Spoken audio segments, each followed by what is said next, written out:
తనకు చెప్పకుండా భార్య వెళ్లిపోయిందని గోకర్ణ గుహలో నివాసమున్న రష్యన్ మహిళ నీనా టుకాని భర్త ఆరోపించాడు. తన బిడ్డలతో కలుసుకోకుండా ఆమె అడ్డుపడలేదని తెలిపాడు. మరోవైపు తన జీవితానికి సంబంధించిన ఆసక్తికర విషయాలను నీనా మీడియాతో పంచుకున్నారు. తన కుమార్తెలిద్దరూ భారత్లోనే జన్మించినట్లు నీనా కుటినా తెలిపారు. చిన్న కుమార్తె గోవాలోని ఓ గుహలో పుట్టినట్లు పేర్కొన్నారు. తాము గోకర్ణ గుహలోనే ప్రశాంతంగా ఉన్నామని, ఇప్పుడు మురుగు ప్రదేశంలో దారుణ పరిస్థితుల్లో తమను ఉంచారని ఆవేదన వ్యక్తం చేశారు.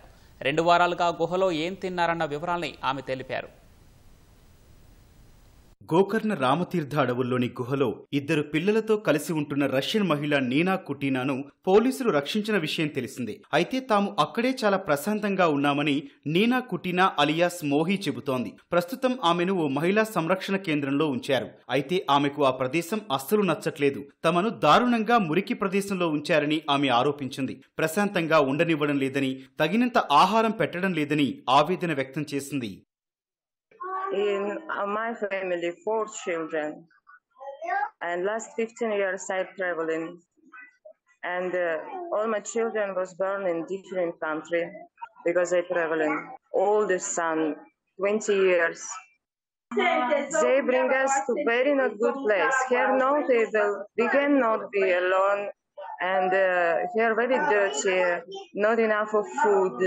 We cannot go outside. We can never. A lot of our things take out from us. Same take out Ash, my old son, what died 9 months ago, and our medicine and everything. They save us from it. It is big lie. Because I have a lot of video material, photo material, and people who know us, and all it can show you such a good life. నిద్రించే సమయంలో బెడ్షీట్లు కూడా ఇవ్వట్లేదన్న మోహి, గుహలో పండ్లు, దుంపలు, bread, Maggi తింటూ స్వేచ్ఛగా ఉండేవాళ్లమని, అడవుల్లో మంట వేయడం తనకు వచ్చని నీనా తెలిపారు.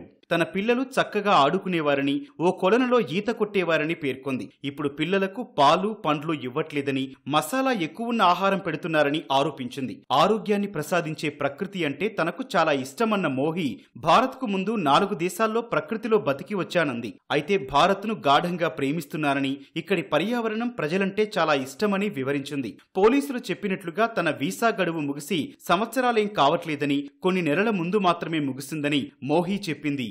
And it is not good information about I hear so much years.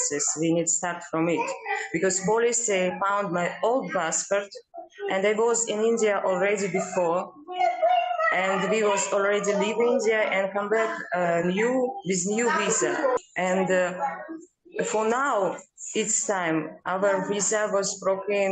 It's have deep reasons because my son was dying. I was my cremation in 8 months. It was last month my visa. It's not so much years as how tell all this gazette. It's very little bit. మోహి పిల్లలు 2 ప్రస్తుతం ఆరోగ్యంగా చురుగ్గా ఉన్నారని పోలీసులు తెలిపారు. పిల్లల తండ్రి Israel వ్యాపారవేత్త అని నీనా చెప్పిందని, అతడు ప్రస్తుతం భారత్లోనే బిజినెస్ వీసాపై ఉన్నాడని వివరించారు. అతడిని FRRO గుర్తించిందని చెప్పారు. 21 ఏళ్ల మోహి కుమారుడు గోవాలో బైక్ ప్రమాదంలో మరణించాడని వివరించారు.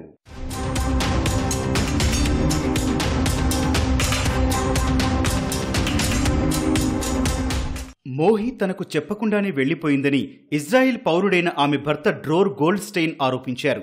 గోవాలో తాము 8 ఏళ్ల క్రితం కలుసుకున్నామని, ప్రేమించి పెళ్లి చేసుకున్నామని చెప్పాడు. 7 నెలలు ఇండియాలో ఉండి తర్వాత ఉక్రెయిన్కు వెళ్లిపోయామని గోల్డ్స్టైన్ వివరించారు. ప్రేమ, అమా అనే తన 2 చిన్నారులను చూసేందుకు గత 4 ఏళ్లుగా తాను భారత్కు వచ్చి వెళ్తున్నట్లు తెలిపారు. ప్రతి నెల నీనాకు డబ్బును కూడా పంపుతున్నానన్నారు. తనను పిల్లలను కలుసుకోనివ్వకుండా నీనా చేసేదన్నారు. తనకు తెలియకుండా గోవా నుంచి వెళ్లిపోయిన నీనా కోసం ఎప్పటి నుంచో వెతుకుతున్నానని, పోలీస్ స్టేషన్లో కేసు కూడా నమోదు చేశానన్నారు. దయచేసి తనను తన బిడ్డలతో పాటే ఉండనివ్వాలని నీనా భర్త పోలీసులకు విజ్ఞప్తి చేశాడు.